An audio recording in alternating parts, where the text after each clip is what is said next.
Хората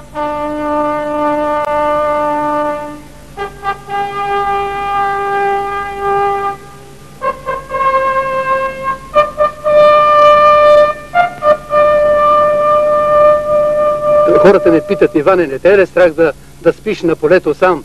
Казвам: не ме е страх, защото Бог ми изпрати миналата година 4 души ангели. Единият остана на пост тук при мене и аз му благодарих. Другите 3 отидаха да пазят. Другите 3 отидаха да пазят други хора като мене.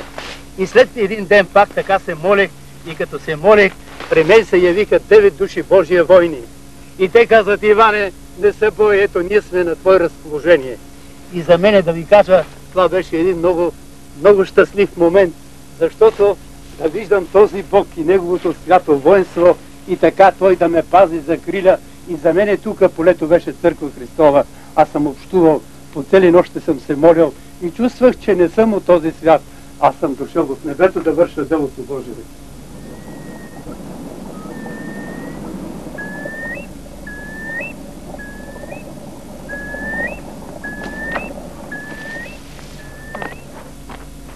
Аз видях рая и съм един много щастлив човек, защото докато бех в МВР, 3 пъти видях рая.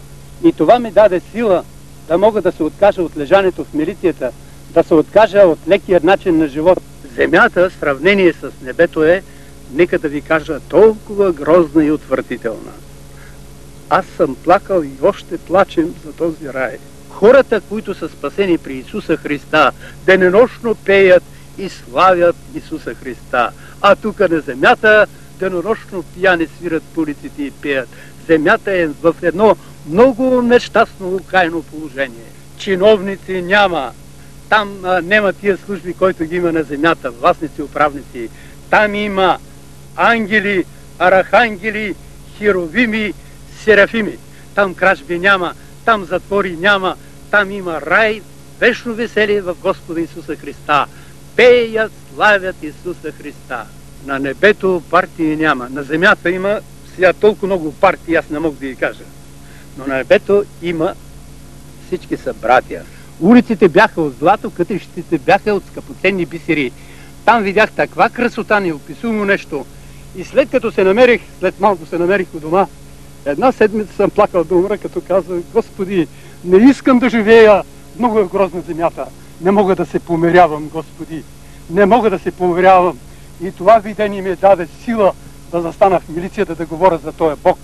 Те се гръмнаха и те, като видяха тази велика сила в мен, отиват на Ванга да им каже дали съм нещо вратнал.